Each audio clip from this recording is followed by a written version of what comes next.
Em primeiro lugar, agradeço a oportunidade de poder apresentar essa parte da minha dissertação ainda em andamento. Meu nome é Ana Paula Mota e sou mestranda em História pela Universidade Federal do Paraná.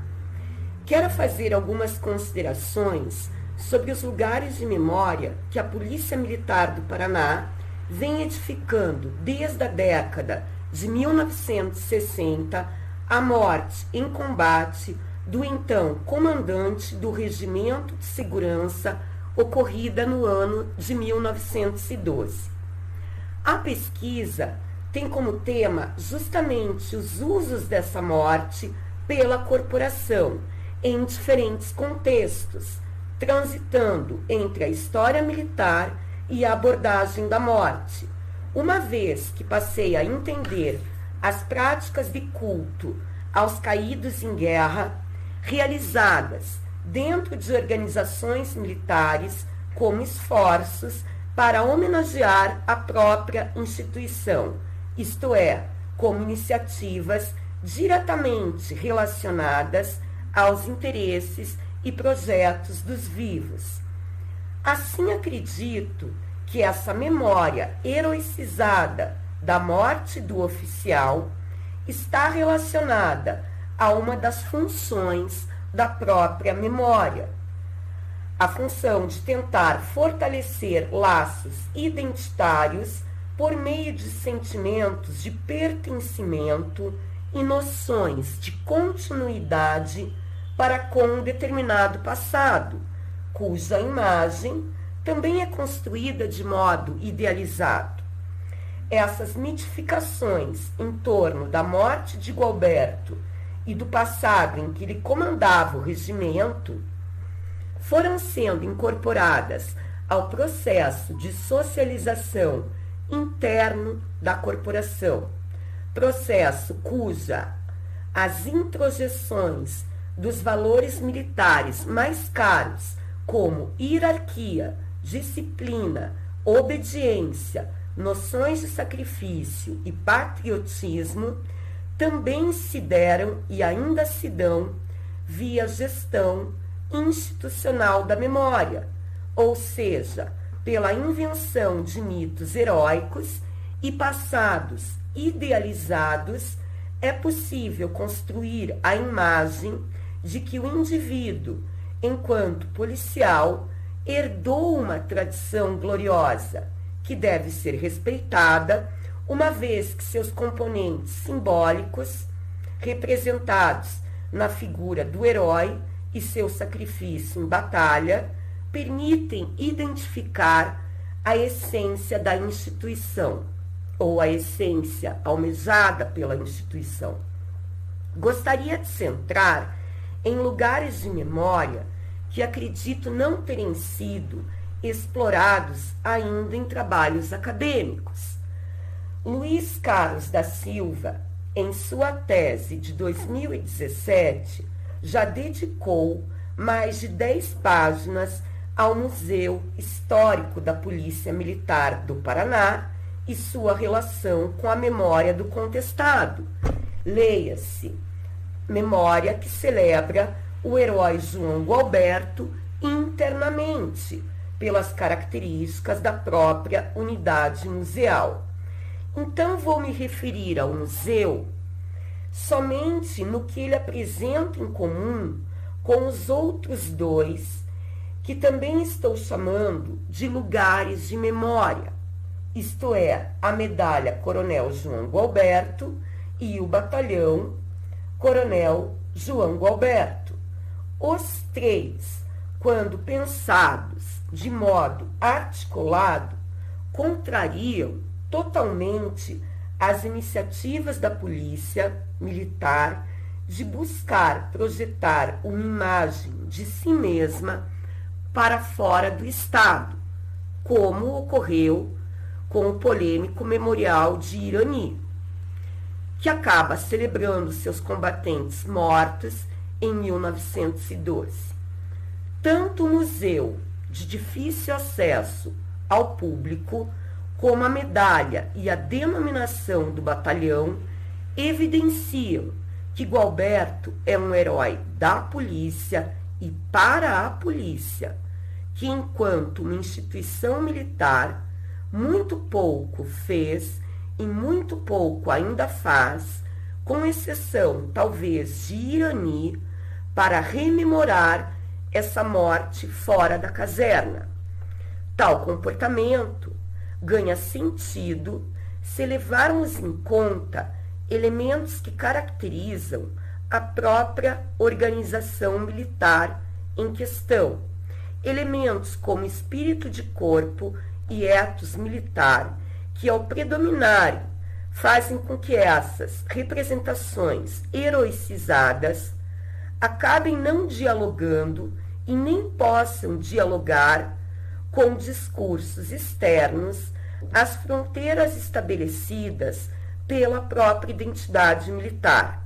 resultando na ausência de qualquer forma de diálogo e de um descompasso total em relação, por exemplo, à produção historiográfica. A medalha, ela foi instituída por decreto como uma honraria exclusiva do batalhão, cujo patrono é o próprio Gualberto, por ocasião das cerimônias internas realizadas no centenário da Batalha do Irani. A partir de 2012,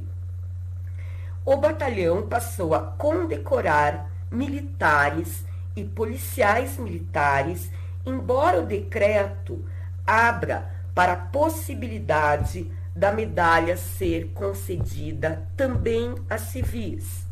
Iniciativa que vai variar muito dependendo da visão do comandante da unidade.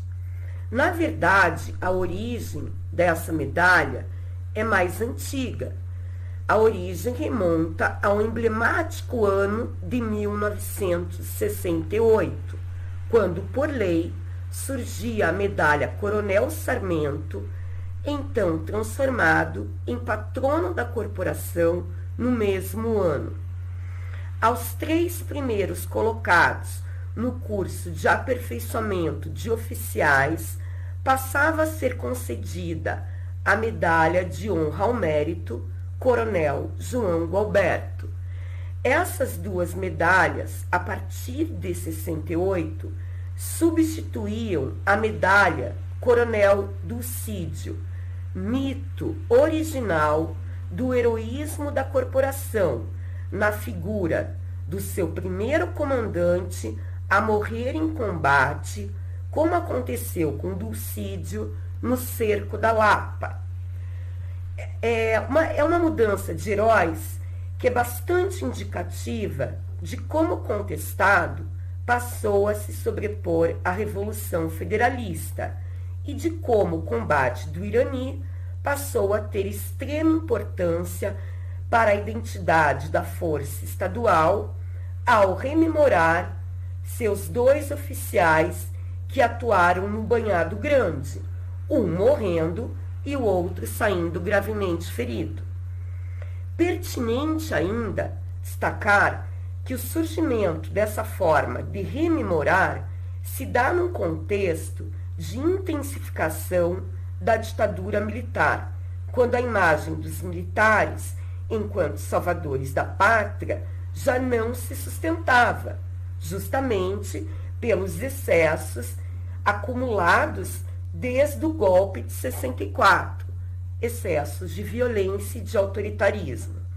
Meses depois da lei estadual, viria o AI-5 e a doutrina de segurança nacional,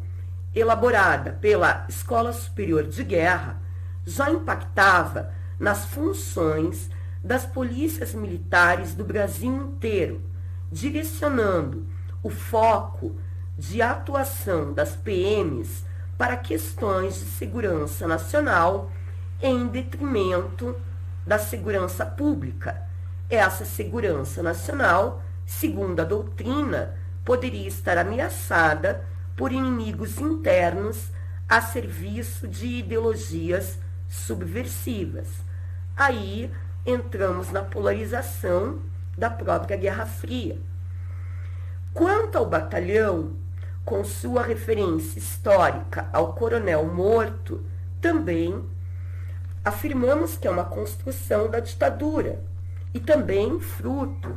da articulação política entre governo estadual e oficialato da PM, pois em 1977, ano do decreto, o nome do patrono era incorporado a essa unidade. E esse batalhão, que hoje é responsável pelo policiamento de 28 bairros de Curitiba, contém apenas um busto em homenagem ao Gualberto, a espada que a família do coronel havia doado para o museu e que, por sua vez, o museu acabou doando para a unidade. E ainda uma reprodução fotográfica do oficial. Não existe qualquer referência aos sertanejos e ao monge no interior da unidade, como se o comandante tivesse combatido inimigos invisíveis, inimigos sem face. O mesmo se repete nas narrativas dos sites de divulgação das cerimônias de aniversário de nascimento do patrono.